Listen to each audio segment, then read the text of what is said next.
درود، حال مالتون چطوره رفقا؟ اومدیم با آموزش بازی ارتفایرون پارت دوم. پارت یک رو اگه ندیدید واسهتون این دور و بر یه جا میاد که برید ببین اگه خواستید. پارت یک به صورت مختصر راجع به ریسرچ و کانستراکشن و فوکوس و اینا توضیح دادیم.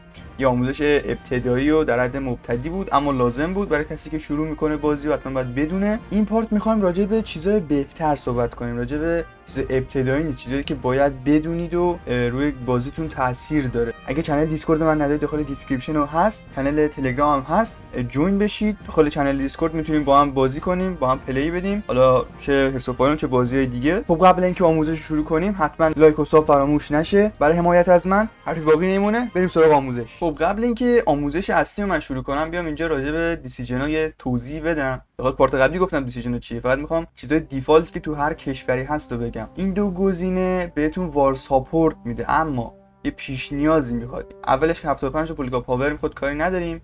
پیش نیاز بعدی اینی که تنش جهانی باید بالای 25% باشه. این یکی، این دومین چیزی بود که نیاز داشت.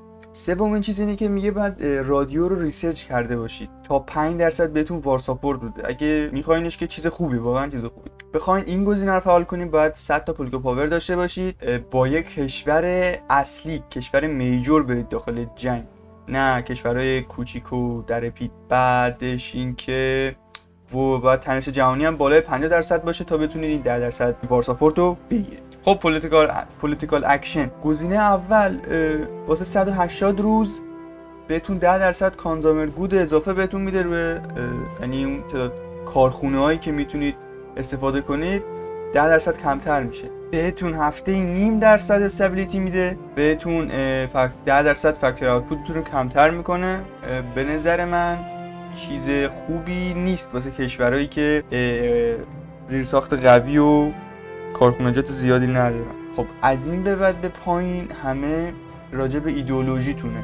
از همه اینا گزینه آخر خیلی بهتره. 150 تا پولیگا پاور میگیره روزانه، حالا بهتون همون کمه ولی بهتون میده دیگه، اون ایدئولوژی که هستید رو بهتون میده. بقیه استابیلیتی کم میکنه چون که میبینین. اکونومی پلیسی خب این چیه؟ این واسه هر کشوری فکر کنم فعاله. گزینه اول که گزینه خدای سوپلای ها رو میتونید کانستراکشن اسپیدش میشه 300%. یعنی چجوری بگم، تو ایران، تو کشور ایران که مثلا الان کانستراکشنش 8، اگه 15 تا کارخونه داشته باشیم بخوایم سوپلای آب درست کنیم با این باف نزدیک 50 روزه بکنم درست میشه. اما حالت عادی فکر کنم یه 300 روزی 200 روزی طول می‌کشه. پس این باف یه بار فقط میشه استفاده کرد، بس خوب استفاده کنید. گزینه بعدی هم اینه که باید قطار رو ریسرچ کرده باشید، سیویلیان ترین. بعد بهتون 15 تا قطار میده اما 5% از استابیلیتیتون رو کم میکنه برای همیشه. گزینه خوبی، آره 15 تا قطار میارزه واقعا. خب این بخش تموم میشه، میریم به بخش آفیسر کورپس. بخش خیلی جالب. برای اینکه اینا رو بخواید انتخاب کنید DLC لازم دارید. خب من از اینجا کلش رو شروع میکنم بعد میرم سراغ دکتری. Spirit of the Academy. ببینید هم نیرو زمینی، دریایی، هوایی، 3 تا گزینه اینجا داره که بهتون اتک، دفنس با پلنینگ اسپید و لوجستیک میده. البته واسه نیروی دریایی مانورینگ میاد به جای لوجستیک و پلنینگ. نیرو هوایی هم نداره راستش بخواید. خب این 3 تا رو که گفتم چیه؟ پولیتیکال لویالیتی. این چیکار میکنه؟ این میاد آرمی لیدر کاست رو 50% کمتر میکنه. شما بخواید اگه یه آرمی لیدر جدید استخدام کنید با 50% هزینه کمتر میتونه استخدام کنید. باف بعدی که به شما میده پارتی پاپولاریتی استابیلیتی مودیفایر 10% بهتون میده. این یعنی چی؟ بذارید من اینا رو به رسم شکل به شما نشون بدم. الان استابیلیتی من چقدره؟ 81%. درسته؟ من اینو ببندم دوباره خوب شه. من الان اگه اینو بزنم میشه چقدر؟ 85%. 4% اضافه میکنه. و چیز خوبی. بعد باف بعدی که به شما میده، آفیسرایی که جدید استخدام میکنید این تریت هایی که به شما میده رو مثلا بهشون میده، مثلا کانکتد، میدیا، پرسونالیتی. اینا به بیای سری بافاییه که نمیشه داخل مبارزه کسب کنید، چیز ذاتی اون فرمانده است. خب گزینه بعدی، این گزینه تریکستار و کاماندو، ناوال اینویدر و اینا یک سری بافن که رو جنرالتون حین نبرد میفته. اینو اگه بزنید شانس این که این بافا روتون بیفته، مثلا کاماندرتون کماندو اون باف کماندو رو بگیره، بخش آرمی لیدرتون باف کماندو رو بگیره 20% بیشتره. بعد نیو آفیسری هم که انتخاب میکنه شانسه که اون بافایی که اون زیرا کاماندو و اینویدر و اینا رو بهتون بیشتر شانس میده که اون بافا رو بگیرید. خب گزینه بعدی واسه پنزر لیدرها، پنزر لیدر ترید ایکس پی گین 20%، یعنی شانس اینکه اون لیدرتون پنزر لیدر بشه 20% بیشتره. واسه آلمان خیلی خوبه. اینو فکر کنم یه سری گزینه‌ها هستن فقط مخصوص اون کشوران، جلوتر بهتون میگم. خب بریم بخش وسطی، اسپریت آف دی آرمی. خب پروفشنال آفیسر کورپس این چیه؟ بهتون دیویژن اکسپریانس گین میده. یعنی چی؟ 15% و ماکسیموم کامند پاور. یعنی چی؟ یعنی کامند پاور مثلا ماکسیموم من زده چقدر 80 تا، این میشه 110. خب هم واسه میگن دیویژن اکسپریانس گین یعنی چی؟ یعنی منظورش آرمی اکسپریانس نیست، منظورش اینه که اون لولی که دیویژناتون میگیرن در حین نبرد 15% بیشتر، یعنی 15% بیشتر میگیرن. گزینه بعدی Elevated Engineer Corps Entrenchment اسپید رو 10% بیشتر میکنه. ریولگان بومباردمنت 25% بیشتر میشه واسه ریولگانه. انجینیر کمپانی یونیت دیزاین کاست 100% کمتر میشه. یعنی چی؟ خب مثلا من یه دیویژنی دارم که اصلا کمپانی انجینیر نه، مثلا آلمان که همه دارن. خب مثلا میبینید دیگه انجینیر کمپانی 0، هیچ آرمی اکسپریانس نمیخواد، 0 مفت. میتونم بردارم میتونم بذارم. پس این باف خوبیه، اما برای اینکه فقط اینو بگید انجینیر کمپانی انتخاب کنید نمیارزه واسه 10 تا آرمی اکسپریانس. واسه 10 تا آرمی اکسپریانس بعد 35 تا خرج کنید. خب طبیعتا نمیارزه. خب گزینه بعدی پروپر هریتیج لیدر اکسپریانس گین میده این دفعه، یعنی به اون لیدرتون ایکس پی بیشتر میگه، لول اپ بشه، اون بتونید انتخاب باف کنید. خیلی خوبه. خب گزینه بعدی که خیلی دارم تاکید میکنم خیلی خوبه، سوپلای کامبت پنالتیز آن کور تریتوریه. یعنی تو مناطقی که مال شماه، اون سرزمین مال شماه، 20% پنالتی سوپلای کم میشه. عالیه واسه دفاع، خیلی خوبه. یعنی مناطقی که واسه شما اما سوپلای نداره میخواید دفاع کنید، خیلی عالیه. واسه حمله هم خوبه البته، یعنی که فقط واسه دفاع خوبه، چون کم پیش میاد که یه بافی داشته باشید کور طرفو داشته باشید. کابل یونیت دیزاین کاست هم 100% کم میشه. اینم که این خیلی بهتره. اگه میخواین کابل دیزاین کنید کلا رایگان میشه، تعداد بالا هم رایگان میشه. خب شاید بگین این کجا به درد میخوره؟ شما اگه بخواید گریسون دیزاین کنید، میلیتری پلیس رو انتخاب میکنید، بعد به تعداد بالا کابلی میذارید. کابلیا اون سوپرشنی که میدن واسه سرکوب کردن مردم خیلی بیشتر از بقیه نیروه. خب گزینه بعدی کویک ایمپروویشنه، بهتون 20% پلنینگ اسپید میده، باف خداییه. بهتون دیلی کامند پاور گین میده 20 دهم. کاماندر ابیلیتیز کاست به 20% کمتر میشه. این یعنی چی؟ یعنی اون جنرالتون یک سری باف با خودش داره دیفالت، مثل فورس اتک، لست استند، که یک سری هزینه ای دارن. مثلا مثلا گزینه اول زده چی؟ کامند پاور کاست 15 تا، ما میگیم 16 تا هستن. خب وقتی اینو بزنیم 15 تا دیگه چقدر شد؟ شد 12. میبینی؟ خیلی خوشگل، هزینه ها میاد پایین. خب گزینه بعدی استیت سرویس میلیتری، میتونید با 35 تا آرمی اکسپریانس انتخاب کنید. خب باهاش چیه؟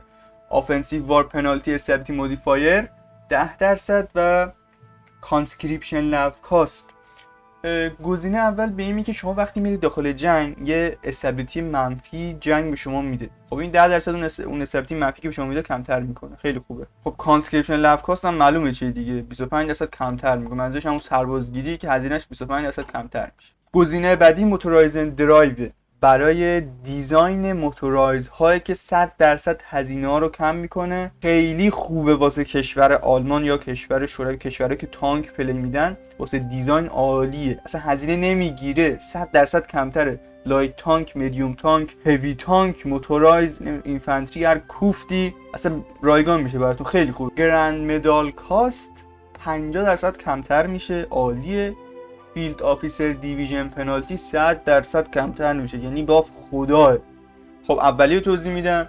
هزینه مدال دادن به نیروهاتون 50% کمتر میشه. چون وقتی نیروهاتون بیش از حد درگیر بشن، بیش از حد فایت بدن با این و اون، اینجا یا اینجا یک گزینه میاد به شکل مدال، میتونید اونجا یک سری باف ها رو انتخاب کنید که به نیروهاتون بده. خیلی خوبه. حتما قبل اینکه به تعداد بالا نیروهاتون مدال بدید اینو انتخاب کنید. پولکا پاور که ازتون میگیره 50 کمتره. فیلد آفیسر دیویژن پنالتی چیه؟ آفیسرتون یه سری باف های منفی داره که روی دیویژناتون اثر میذاره. با اینو وقتی بزنید 100% اون بافا کم میشه، انگار نیست میشه. خیلی خوبه. زیاد مطمئن نیستم به گزینه آخر، اگه اشتباه گفتم تو کامنت ها بهم بگین که درستش کنم. خب بخش بعدی اسپریت آف دیویژن کامند استاتیک وارفیر، از اسمش معلومه واسه جنگایی که تو سنگر اتفاق میفته عالیه.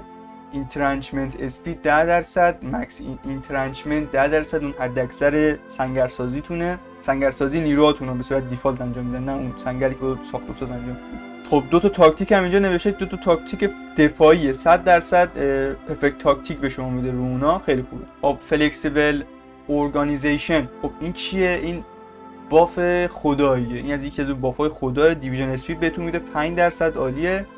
بعد اورگانایزیشنتون موقع حرکت، وقتی دیویژناتون حرکت میکنن اورگشون میاد پایین دیگه به مرور زمان، این 15% اورگشون کمتر میاد پایین. خیلی خوبه. پرفکت تاکتیک سلکشن کاست هم منفی 15. اینو میدونم کدوم بخشه اما نمیدونم منفی 15ش منظورش چیه، چون من تاکتیک خودم انتخاب نمیکنم، میذارم خود کاماندرم انتخاب کنه.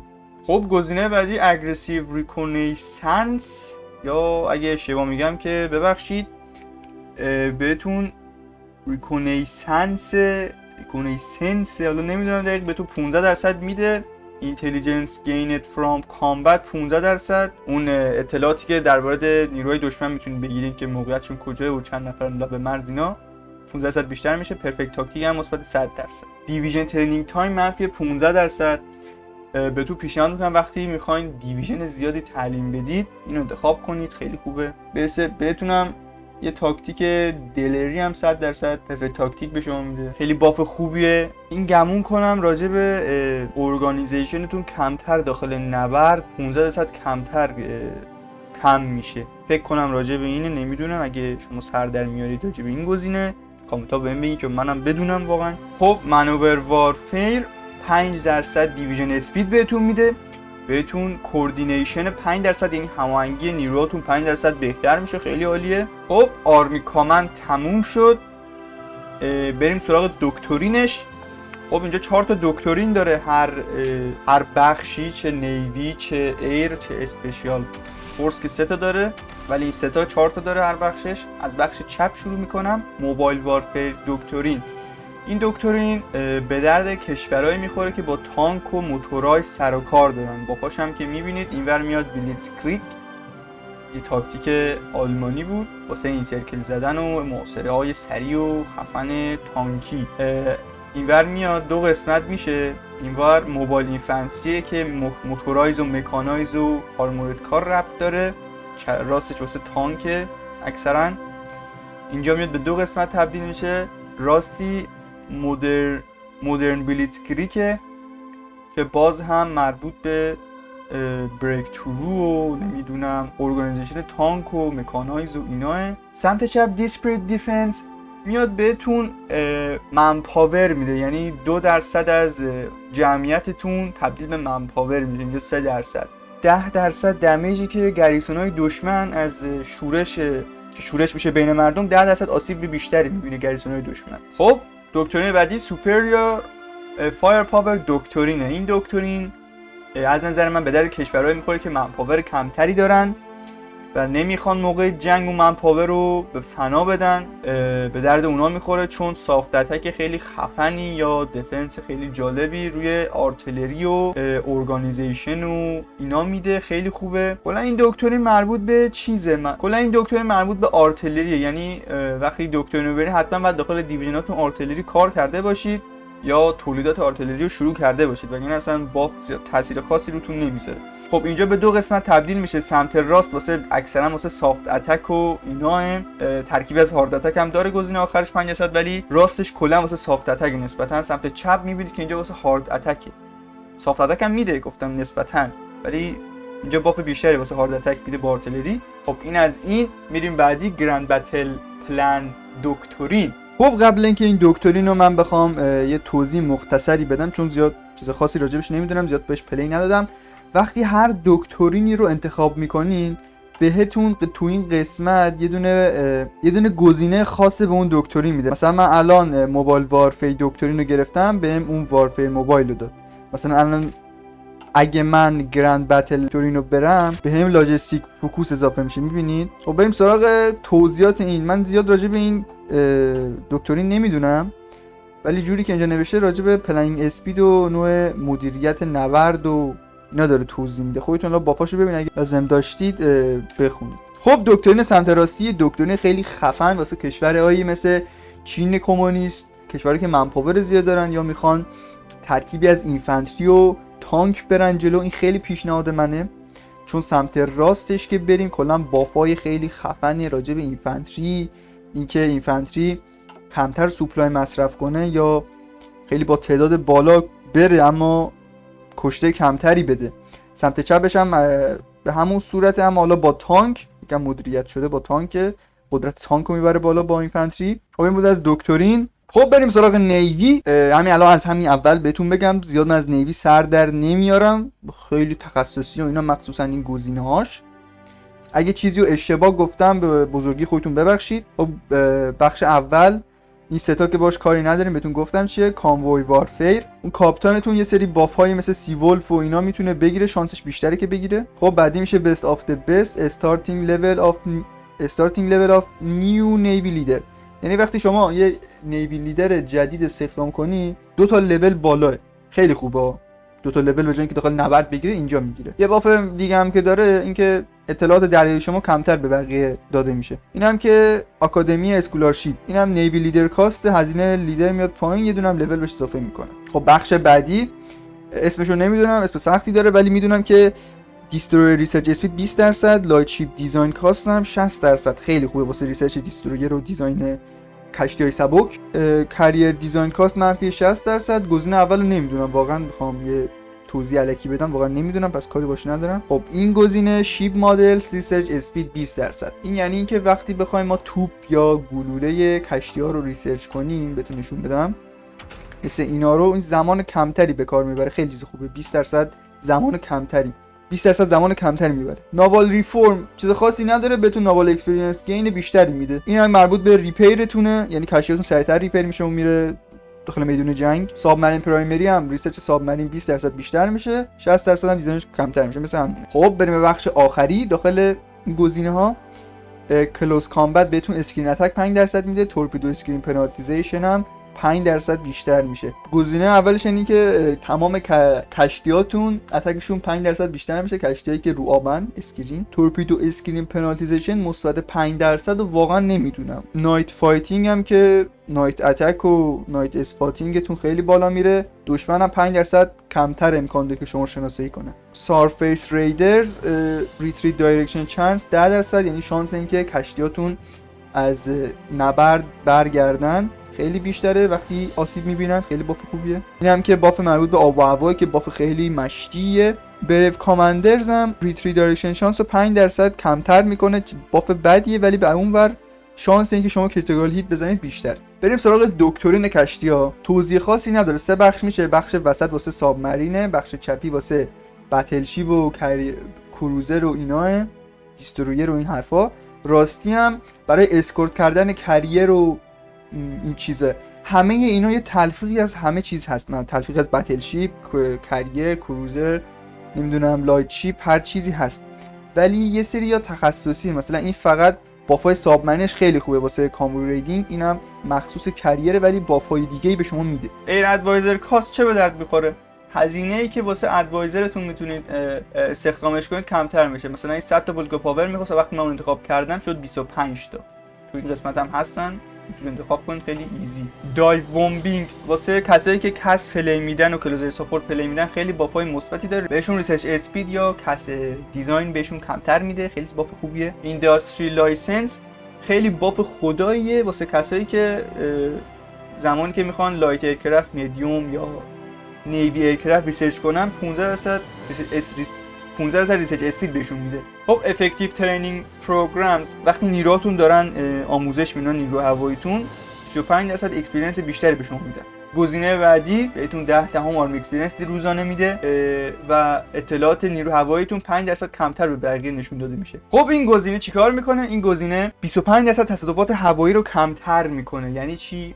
یعنی که شما وقتی به تعداد زیادی هواپیما داخل یه نقطه از مپ ببرید، مثلا 4000 تا 5000 تا بسیاری اون منطقه داره، احتمال اینکه هواپیماهاتون خودی بزنن یا با هم تصادف کنن، برخورد کنن خیلی زیاده. با این گزینه میتونید 25% اون احتمالات رو کمتر کنید. یه نوع بیمه میمونه، یه نوع بیمه هوایی میمونه. خب میریم سمت راست. بتلفیلد ایر اینتردکشن بهتون 5% اسکورت افیشنسی و گراند اتک فاکتور 5% میده، بافای خیلی خوبیه واسه هوایی. گزینه سمت راست هم وقتی نیروی هواییتون هواپیماش سقوط میکنه، XP که از اون گردان هوایی کم میشه خیلی کمتره، به میزان چقدر گفته بود؟ به میزان 25% کمتر میشه. این گزینه خفنم سنترالیزد کنترل باف خیلی خوبه. من همیشه اینو انتخاب میکنم. فایتر دتکشن 10% و ایر میشن افیشنسی هم 10%. بافای خیلی خفنیه. اولی داره میگه که پیدا کردن فایترهای دشمن 10% آسان‌تر و راحت‌تره. پایینی هم داره میگه که تمام میشن ها مثل میشن های بمب کردن،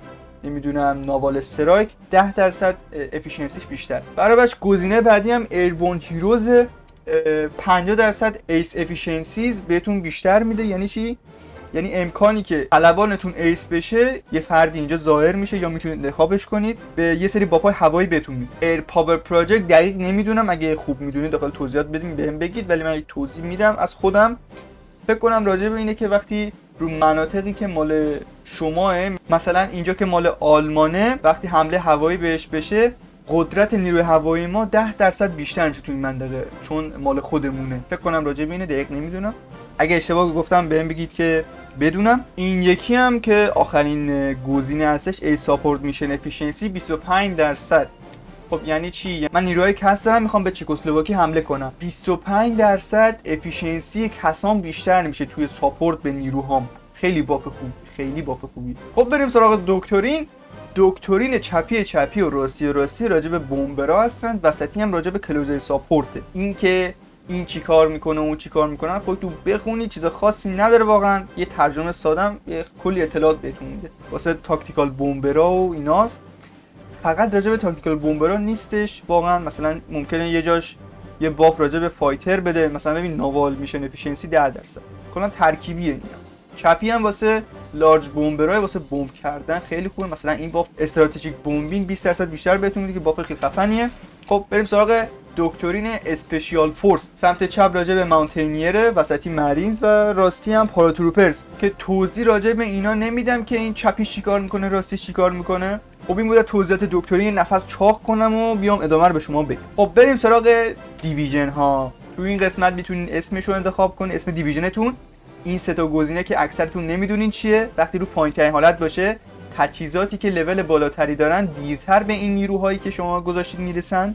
به درد نیروهایی میخوره که لب آب یا دارن دفاع میکنن از مناطق آبی و اینا، یا جایی که میدونید کمتر امکان داره اون به اون دیویژن ها اتک داده بشه. میتونید گزینه انتخاب کنید که اسلحه‌های لول بالاترتون به بقیه نیروهاتون برسه، نیروهایی که لب مرزن. اینم برعکس اون عمل میکنه، سلاح آپگرید شده سریعتر به این دیویژن میرسه. خیلی خوبه. خب تو بخش کامبت میتونید دیزاین کنید نیروهاتون رو. مثلا میخواین تانک بذارید، موبایل آرتلری بذارید، خود آرتلری رو بذارید، اینفنتری بذارید، موتورایز میخواین بذارید، بستگی به خودتون داره دیزاینتون. سمت چپ هم ساپورت ها رو میتونید اضافه کنید که برای اینکه ساپورت های بیشتری بتونید انتخاب کنید بعد تو بخش ساپورت کمپانیز ریسرچشون کنید که همه اینها نیاز به ساپورت اکویپمنت دارن که اینجا واسهتون میزنه که مثلا من انجینیر کمپانی گذاشتم 30 تا ساپورت اکویپمنت میخواد یه دونه دیویژن. خب بریم بخش سمت راست که بخش بالاش که کلا عدد و اینایی که بهتون توضیح میدم مثلا کاری نداره. پایینش رو توضیح میدم الان که اون باف هایی که رون زمین ها میگیریده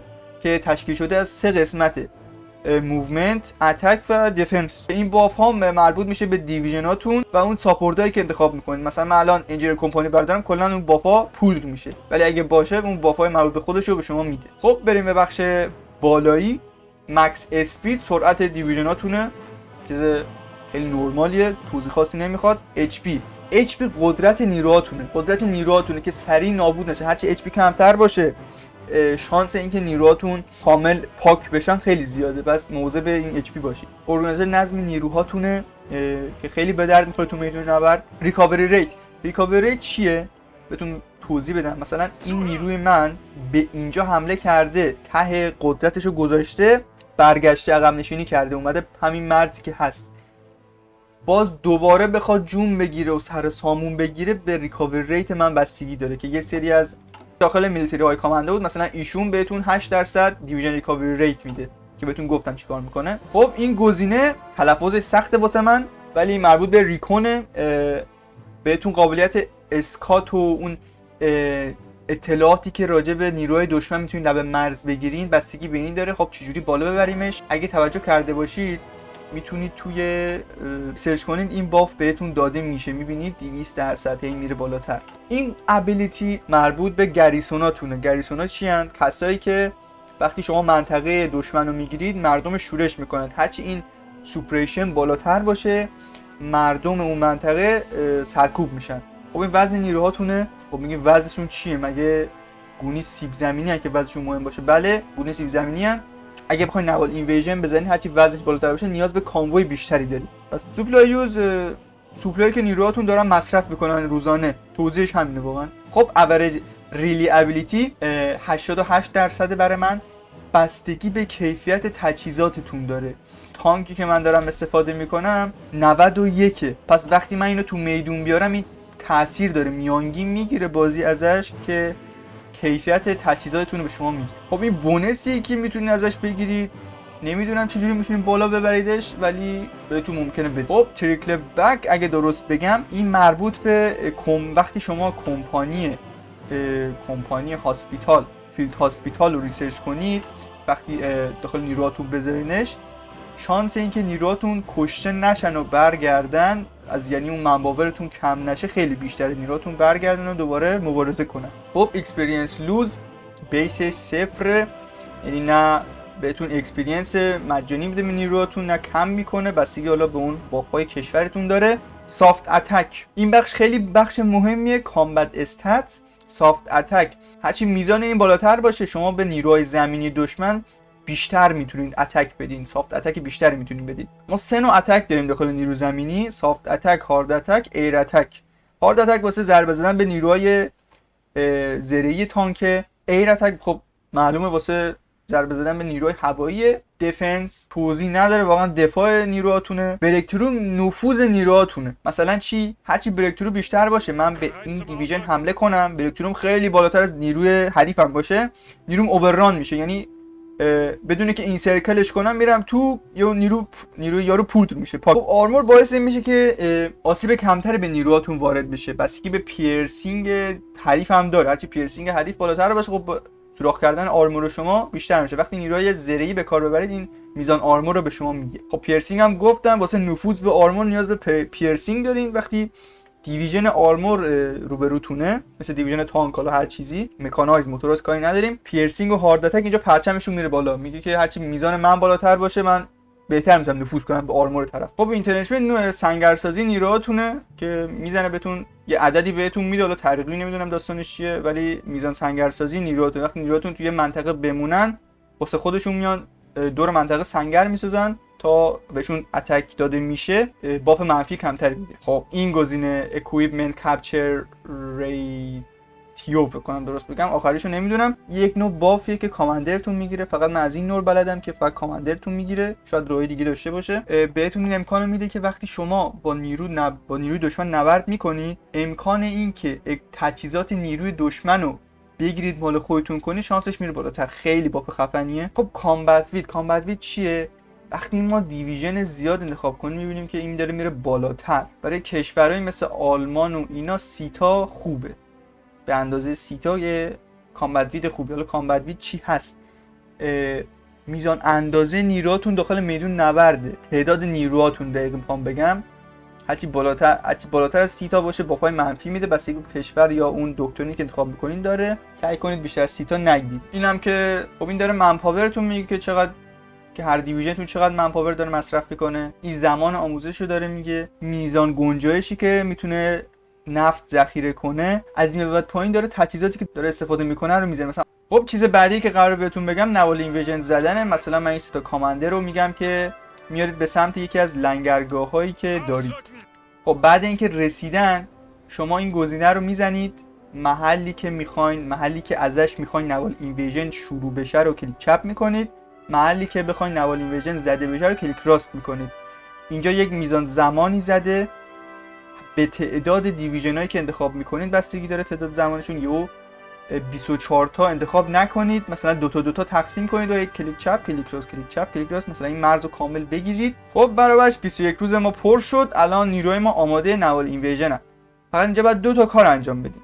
یک، نیروهای دریاییتون رو همه رو جمع کنید، حالا چه یه جا تا چند جا مهم نیست، با این همه جمع بشن. خب کاماندر بهش میدید، روی این گزینه میزنید نوال اینویژن ساپورت میزنید، بعد کلیک راست میکنید رو منطقه‌ای که میخواین. به این شکل. حالا رو دریاتون داشته باشین فرندلی سوپرمسی رو میبینید. این گزینه فرندلی و انمی با هم رقابت دارن. باید سوپرمسی شما 60% بیشتر از نیروی دشمن باشه. مثلا الان من میخوام اینو شروع کنم، میتونم، چون نیروی دشمن نیروی چیزی نداره، نیروی دریایی نداره. مثلا من میخوام به نروژ اتک بدم، مثلا من درخواست جنگ به نروژ دادم، قراره حمله کنم. با این که نیروی دریایی من سرتری بیشتری داره و نگفته که آقا 60% باید بشه، من این تیکو میزنم، نیروی من حرکت میکنه. اینم مهم نیست، نیروی من دارم میاد. فقط قبل اینکه برسم من یه چیزو بگم. برای اینکه نوال اینویژن بزنید حتما باید این فوکوس رو داشته باشید. هرچی بیشتر بشه اون سایز نوال اینویژن و کیفیت نوال اینویژن بیشتر میشه. بس بعد اون ریسرچ اولیه رو داشته باشید تا نوال اینویژن بزنید. ببین نیروهای من لند کردن، خیلی ایزی میرن جلو و آقا کپچر کردیم و خودم چه خوشحال. این بودن نوال اینویژن. خب حرف واسه گفتن نمونه، لایک و ساب فراموش نشه. اگه اتفاقا بازی میکنید و از این سبک بازی‌ها پلی میدید حتما جوین کانال دیسکورد من بشید که با هم پلی بدیم. امیدوارم از ویدیو لذت برده باشید. تا ویدیو بعدی بدرود.